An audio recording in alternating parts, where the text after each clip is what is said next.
Focus. There you go, 10 carat. All right, I just got back from a sale. Sorry, the lighting is crazy here because I'm in the backyard. So let me go through this real quick. And yes, the backyard is a total mess. This is just a patio anyway, but I got some pretty cool stuff I'm gonna show you at the end. Go through the boring stuff first. I grabbed this metal cooler, which was kind of cool. No pun intended. But I just like that it's metal and then it has the wood. That's not an eBay item because it's too big and I don't want to bother with it. I grabbed this tension pole lamp, mid-century tension pole lamp. We always do well with these. This one is not like the coolest looking one, the trendiest, and it's missing its shades, unfortunately. But I got it cheap enough that I'll still be able to do something with it, okay?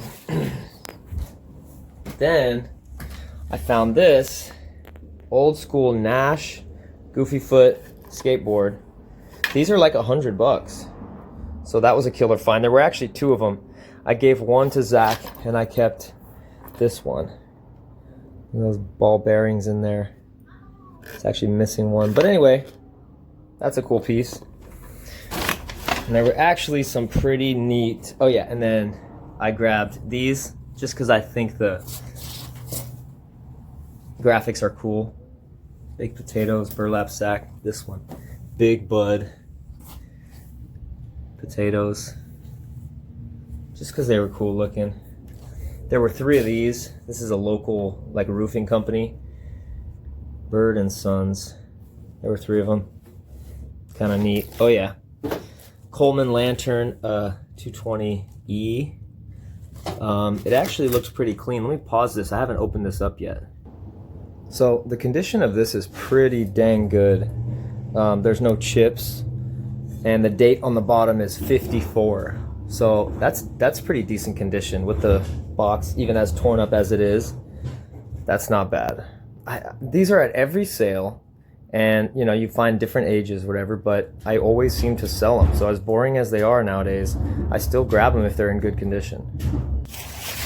This chrome ashtray is super rough. Let me see if I can get better lighting situation. It's super rough. It's nasty, rusty. Pulled it out of the shed. But I don't know, it's kind of cool. I mean, I've brought some pretty rusty stuff back to life. Motorcycle parts and whatnot with vinegar and tinfoil. And it works really well.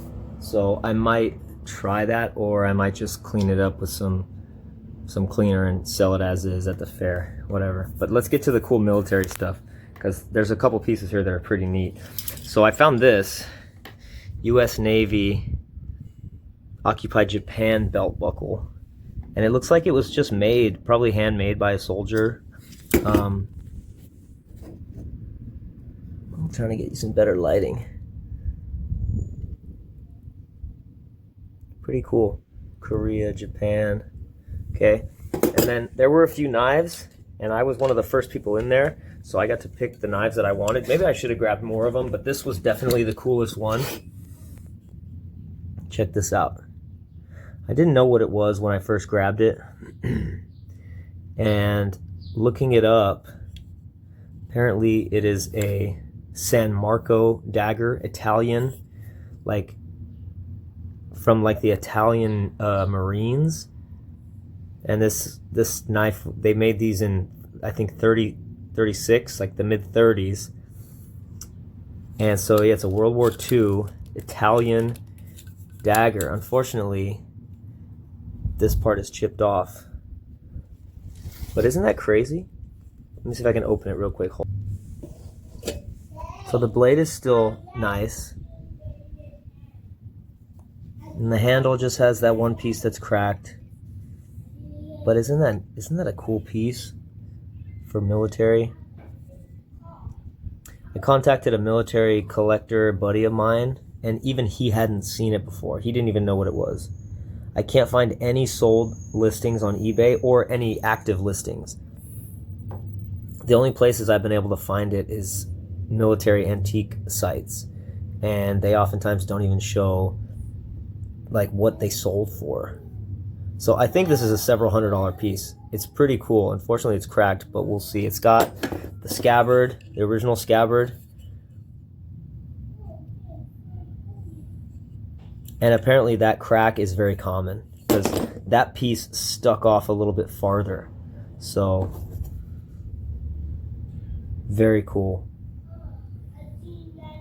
And then finally there was a little jewelry area. Everyone had already looked through it. I wasn't expecting too much. I grabbed this little military button. You got a Mickey car? Cool. Hold on. And I grabbed this. These are often gold. This one wasn't, and I could tell it wasn't, but I was like, whatever. It was only $1. There's gonna be no focus probably, but I grabbed it just in case. It's not marked, but it wasn't.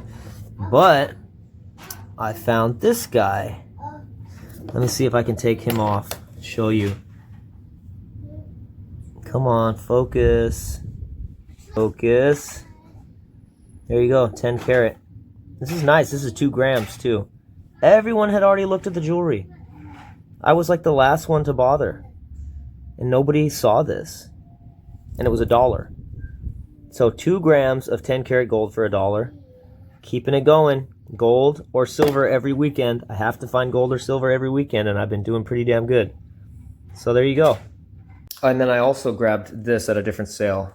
Nintendo DS Lite. Doesn't have a stylus, doesn't have a charger, but still not bad. It looks like it's in good shape. And then this Seiko Quartz. Looks brand new. Has its original box. So, should be good. Do you see a spider web? Yeah. So that's pretty clean for a quartz watch. Not bad.